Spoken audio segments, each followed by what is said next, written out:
Indicators of development. इस module में हम डेवलपमेंट के इंडिकेटर्स के बारे में जानेंगे।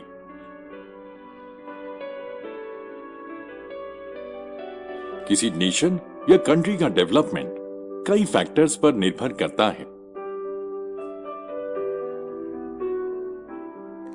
आइए कुछ फैक्टर्स और इंडिकेटर्स के बारे में जानें जो किसी कंट्री की डेवलपमेंट को इंडिकेट करते हैं। The income factor. इस फैक्टर से कोई इनकार नहीं कर सकता कि इनकम एक इंपॉर्टेंट फैक्टर है जो डेवलपमेंट में कंट्रीब्यूशन देता है। हम सभी रेगुलर सर्विस, डिसेंट पे, गुड अर्निंग्स आदि चाहते हैं। शॉर्ट में हम सब इनकम का रेगुलर सोर्स चाहते हैं।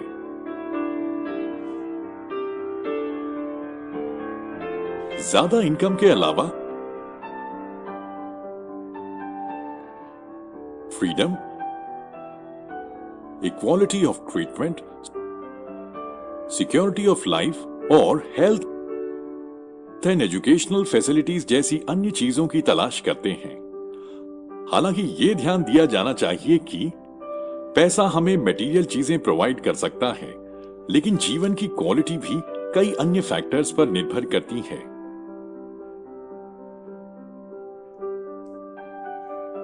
बच्चों की सही एजुकेशन और सेफ्टी कुछ ऐसे फैक्टर्स हैं जो लोगों के लिए इनकम से ज्यादा जरूरी हैं।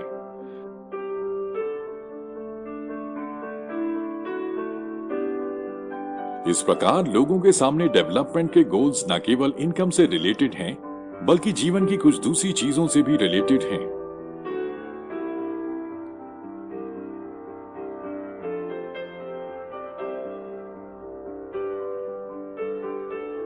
क्वांटिटी और क्वालिटी साथ साथ जाते हैं और रियल डेवलपमेंट या ह्यूमन डेवलपमेंट के लिए जरूरी हैं।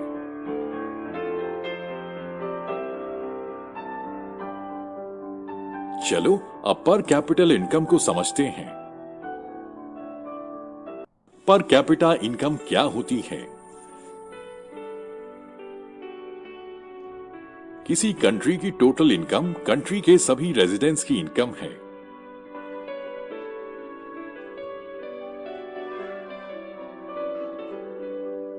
हालांकि स्कॉलर्स को लगता है कि टोटल इनकम एक यूजफुल मेजर नहीं है, क्योंकि ये लोगों के ट्रू स्टैंडर्ड को नहीं दर्शाता है।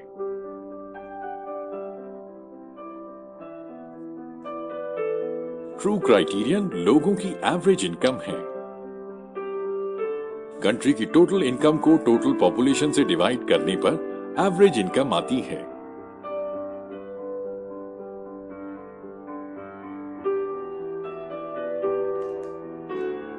ये सही मायने में लोगों के स्टैंडर्ड को दर्शाता है। इस एवरेज इनकम को पर कैपिटा इनकम भी कहा जाता है।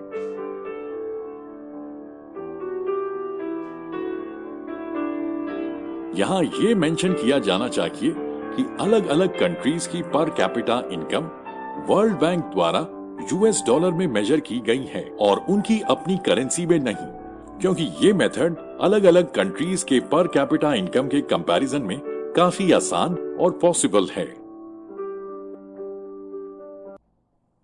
इनकम के अदर क्राइटेरिया।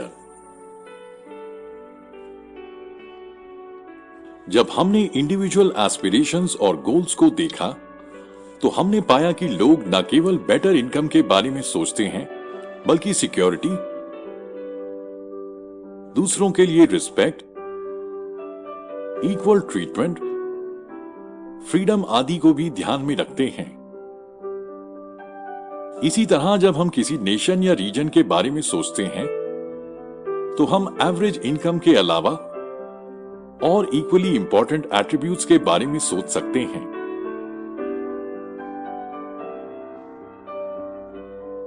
इसका मतलब है कि पंजाब में एक इंसान ने एक साल में एवरेज 26,000 रुपए कमाए,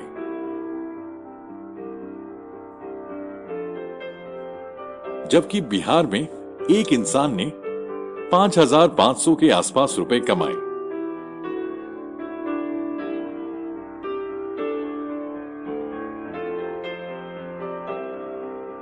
इसलिए यदि पर कैपिटा इनकम का यूज करके डेवलपमेंट को मेजर किया जाए तो पंजाब को सबसे डेवलप्ड माना जाएगा और बिहार को सबसे कम डेवलप्ड माना जाएगा।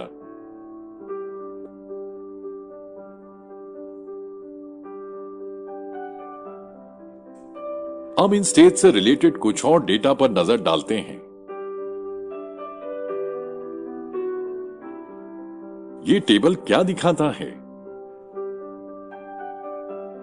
टेबल के पहले कॉलम से पता चलता है कि केरला में 1000 बच्चों में से 11 बच्चे 1 साल की एज पूरी करने से पहले ही मर गए।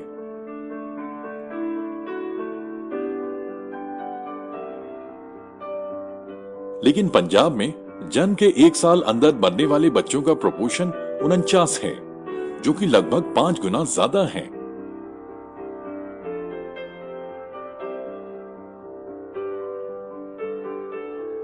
हालांकि पंजाब की पर कैपिटा इनकम केरला के कंपैरिजन में बहुत ज्यादा है, जैसा कि पहले दिखाया गया है। अब उन पेरेंट्स के बारे में सोचो जिनके बच्चे पहला बर्थडे सेलिब्रेट करने से पहले ही मर जाते हैं।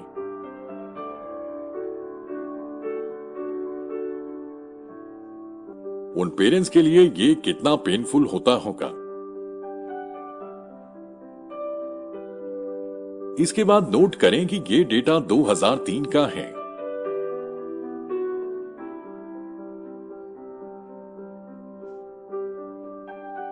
तो हम पुराने समय की बात नहीं कर रहे। ये स्वतंत्रता के 56 साल बाद है, जब हमारे मेट्रो सिटीज ऊंची ऊंची बिल्डिंग्स और शॉपिंग मॉल से भरे हुए हैं। प्रॉब्लम इन्फेंट मोर्टेलिटी रेट के साथ खत्म नहीं होती है। लास्ट कॉलम से पता चलता है कि बिहार में आधे से ज्यादा बच्चों को स्कूल जाने को भी नहीं मिलता। इसका मतलब है कि आप बिहार में स्कूल जाते हैं तो आपकी क्लास के आधे से ज्यादा बच्चे गायब होंगे, जो स्कूल में हो सकते हैं पर नहीं हैं।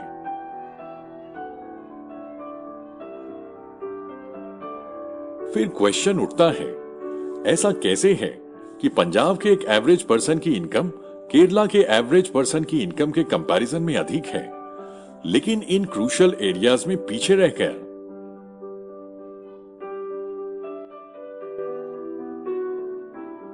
हम आने वाले मॉड्यूल में इसका उत्तर ढूंढेंगे। How to compare different countries और स्टेट्स, भाग 1।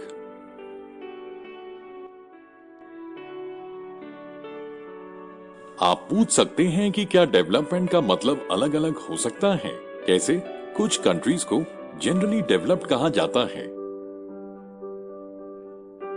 जबकि कुछ को अंडर डेवलप्ड कहा जाता है। इससे पहले कि हम इस पर आएं, हम एक और क्वेश्चन पर ध्यान देते हैं। जब हम अलग अलग चीजों का कंपैरिजन करते हैं तो उनमें सिमिलैरिटीज और डिफरेंसेस भी हो सकते हैं। लेकिन क्वेश्चन ये आता है कि हम उनका कंपैरिजन करने के लिए किन एस्पेक्ट्स का यूज करते हैं। इसका एक उदाहरण लेते हैं। आइए हम क्लास के स्टूडेंट्स को ही देखते हैं। हम अलग अलग स्टूडेंट्स का कंपैरिजन कैसे करते हैं।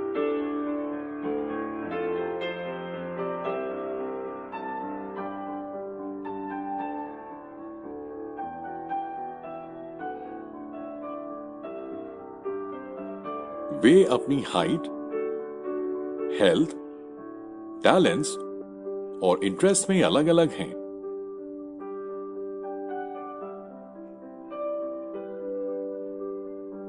हो सकता है कि एक हेल्दी स्टूडेंट सबसे ज्यादा स्टूडियस ना हो,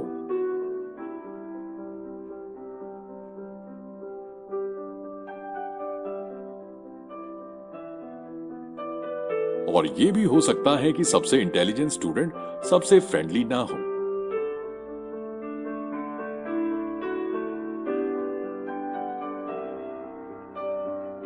तो हम स्टूडेंट्स का कंपैरिजन कैसे करेंगे?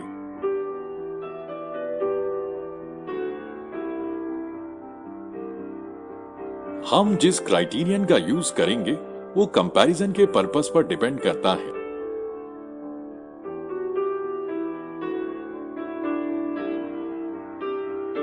चूज करने के लिए डिफरेंट क्राइटेरियन का यूज करते हैं। हम एक स्पोर्ट्स टीम, एक डिबेट टीम, एक म्यूजिक टीम और एक टीम जो पिकनिक ऑर्गेनाइज करे,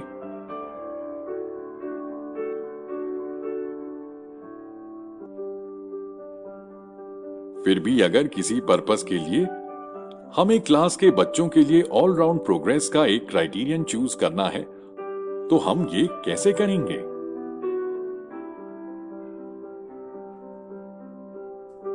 यूजुअली हम लोगों की एक या उससे ज्यादा इंपॉर्टेंट कैरेक्टरिस्टिक्स को लेते हैं और उनका कंपैरिजन इन कैरेक्टरिस्टिक्स के बेसिस पर करते हैं।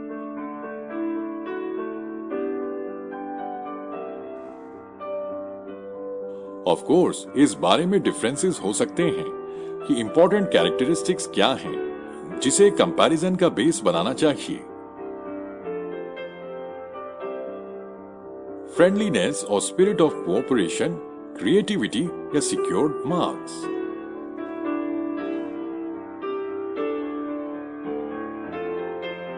डेवलपमेंट का ये भी ट्रूथ है।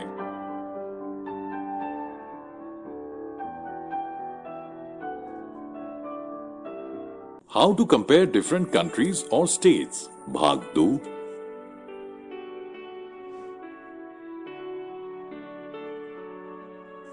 कंट्रीज का कंपैरिजन करने के लिए उनकी इनकम को सबसे इंपॉर्टेंट कैरेक्टरिस्टिक्स में से एक माना जाता है।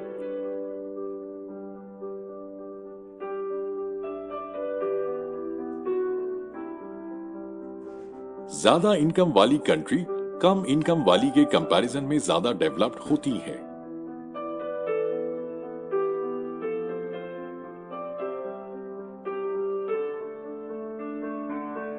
ये इस अंडरस्टैंडिंग पर बेस्ड है कि ज्यादा इनकम का मतलब सभी चीजों का ज्यादा होना जो मनुष्यों को चाहिए।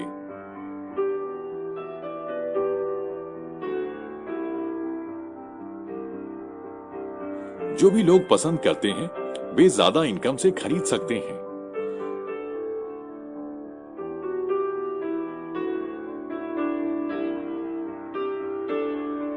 तो ज्यादा इनकम को ही एक इंपॉर्टेंट गोल कंसीडर किया जाता है।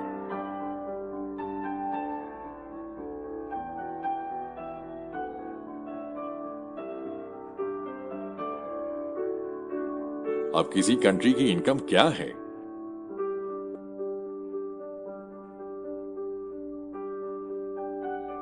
हम कह सकते हैं कि कंट्री की इनकम कंट्री के सभी रेजिडेंट्स की इनकम है।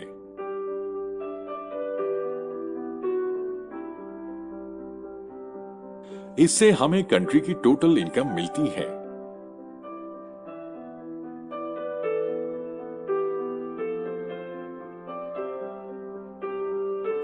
हालांकि कंट्रीज के बीच कंपैरिजन के लिए टोटल इनकम इतना यूजफुल मेजर नहीं है।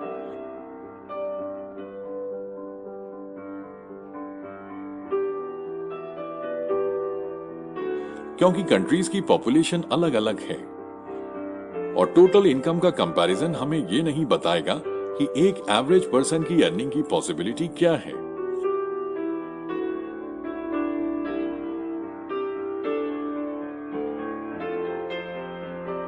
क्या एक कंट्री के लोग किसी दूसरी कंट्री के लोगों के कंपैरिजन में बेहतर हैं?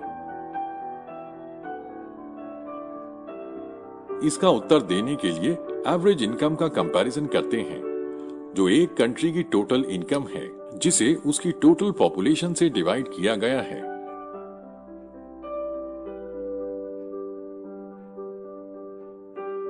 एवरेज इनकम को पर कैपिटा इनकम भी कहा जाता है।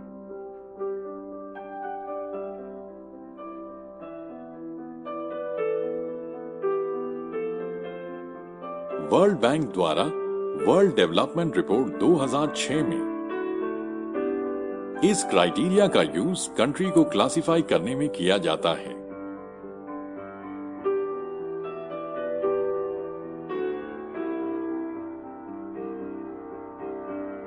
दो 2004 में 4,53,000 रुपए और इससे ज्यादा पर ईयर की पर कैपिटा इनकम वाली कंट्रीज को रिच कंट्रीज कहा जाता है।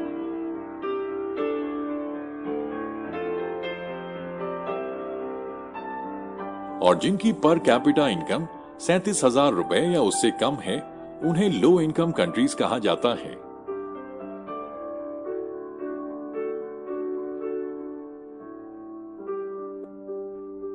इंडिया लो इनकम कंट्रीज की कैटेगरी में आता है क्योंकि 2004 में पर कैपिटा इनकम सिर्फ 28,000 रुपए पर ईयर थी।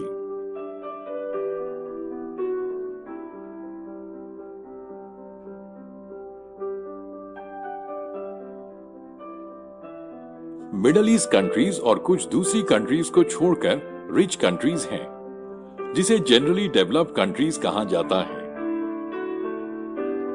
जैसा कि आप इस मैप में देख सकते हैं कि blue coloured countries developed countries हैं।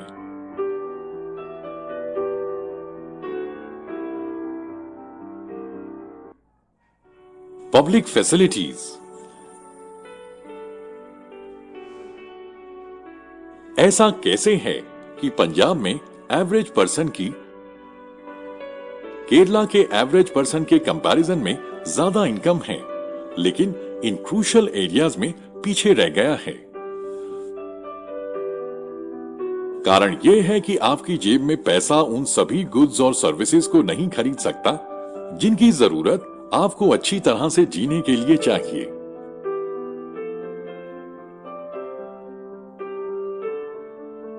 इसलिए अपने आप में इनकम एक complete adequate indicator material goods और सर्विसेज का नहीं है जो सिटीजन्स यूज कर सकते हैं।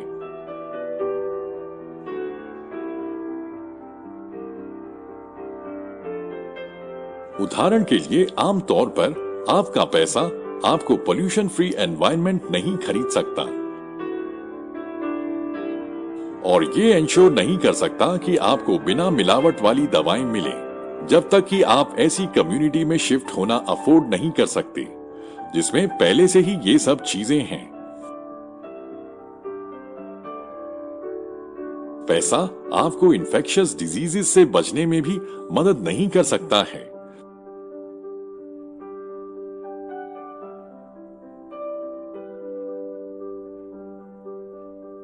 जब तक कि आपकी पूरी कम्युनिटी प्रिवेंटिव स्टेप्स नहीं उठाती।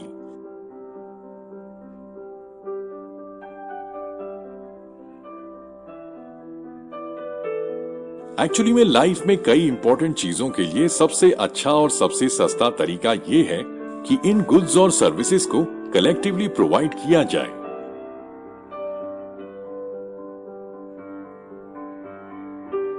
जरा सोचो, क्या पूरी लोकेलिटी के लिए सिक्योरिटी रखना ज्यादा सस्ता होगा या हर घर के लिए एक अलग से सिक्योरिटी मैन?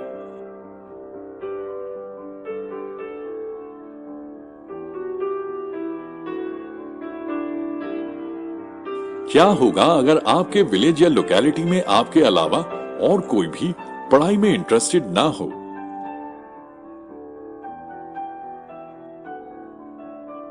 क्या आप पढ़ाई कर पाएंगे?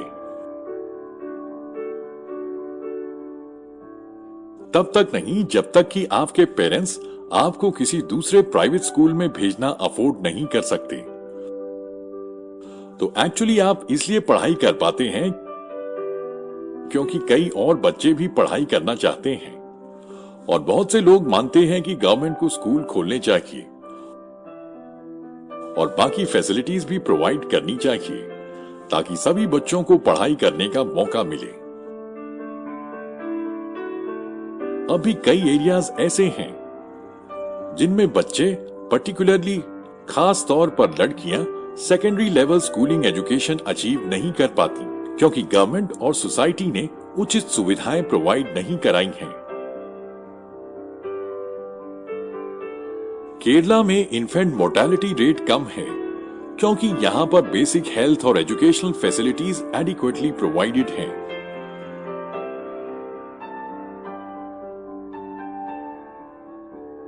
इसी तरह कुछ स्टेट्स में पब्लिक डिस्ट्रीब्यूशन सिस्टम पीडीएस अच्छी तरह से काम करता है।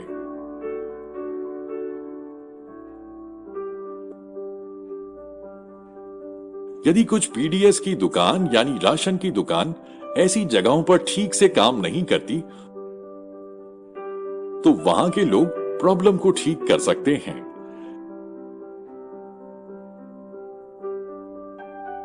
ऐसी स्टेट्स के लोगों की हेल्थ और न्यूट्रिशनल स्टेटस बेहतर होता है।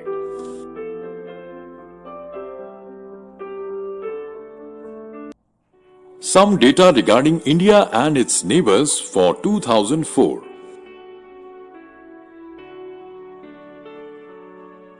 आइए इस टेबल को देखते हैं। क्या ये हैरानी की बात नहीं है?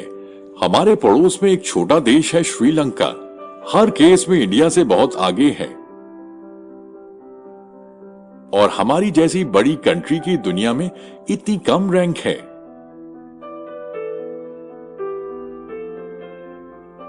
टेबल ये भी बताता है कि नेपाल की पर कैपिटा इनकम इंडिया की पर कैपिटा इनकम से आधी है, फिर भी ये लाइफ एक्सपेक्टेंसी और लिटरेसी लेवल्स में इंडिया से बहुत पीछे नहीं है।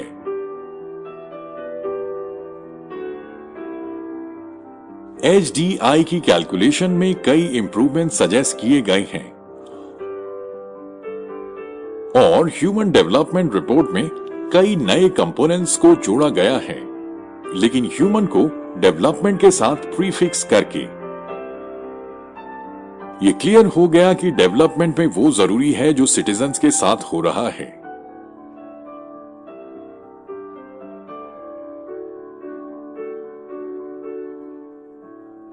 ये लोग, उनकी हेल्थ,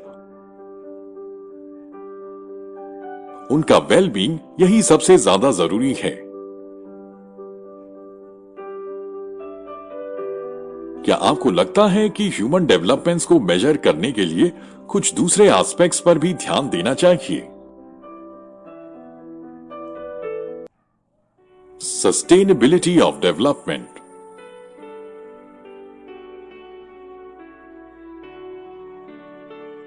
प्रेजेंट के लिए मान लीजिए कि एक पर्टिकुलर कंट्री काफी डेवलप्ड है।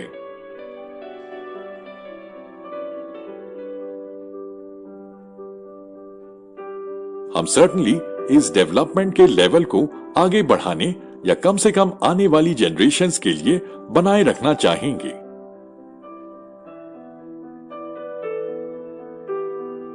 ये ऑब्वियसली डिजायरेबल है।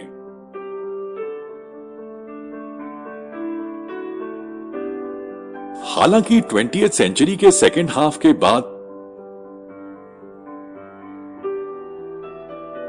से कई साइंटिस्ट वार्निंग देते हैं कि डेवलपमेंट का प्रेजेंट टाइप और लेवल्स सस्टेनेबल नहीं है।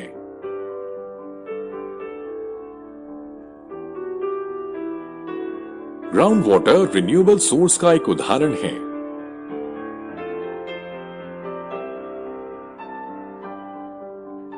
ये सोर्स नेचर द्वारा रिप्लेनिश होती है, जैसे क्रॉप्स और प्लांट्स के केस में होता है।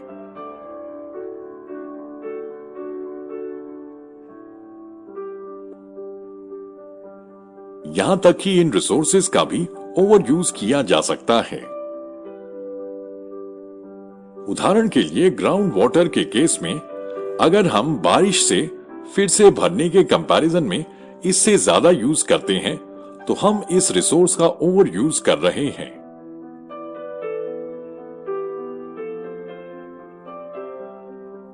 नॉन रिन्यूएबल रिसोर्सेज वो हैं जो सालों के इस्तेमाल के बाद खत्म हो जाएंगे।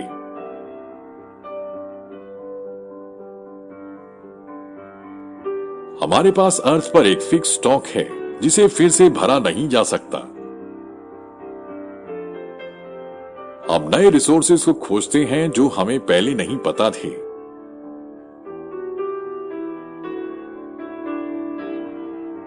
हालांकि समय के साथ ये भी खत्म हो जाएंगे।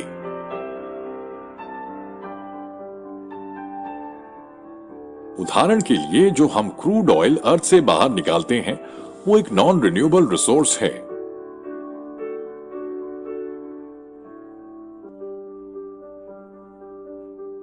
कभी कभी हम ऑयल के एक ऐसे सोर्स का पता लगाते हैं जो हमें पहले नहीं पता था। एक्सप्लोरेशंस सभी समय के दौरान होते रहे हैं।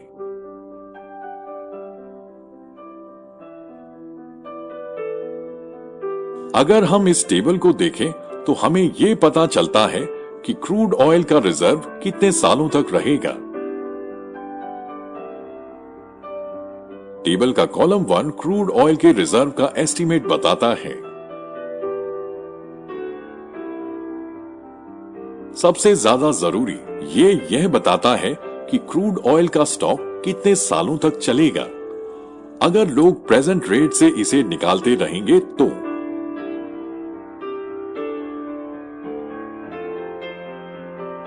ये रिजर्व सिर्फ 43 साल चलेगा और ये पूरी दुनिया के लिए है।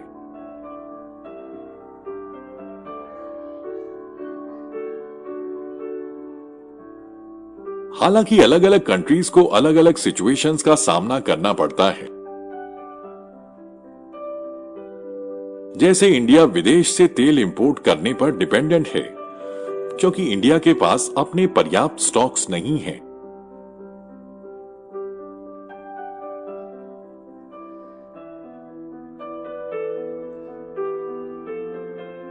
यदि ऑयल प्राइसेस बढ़ते हैं तो ये सभी के लिए बर्डन बन जाता है।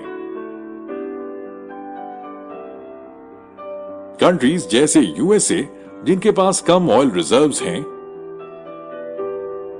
और इसलिए वे मिलिट्री या इकोनॉमिक पावर के थ्रू ऑयल को सिक्योर करना चाहते हैं,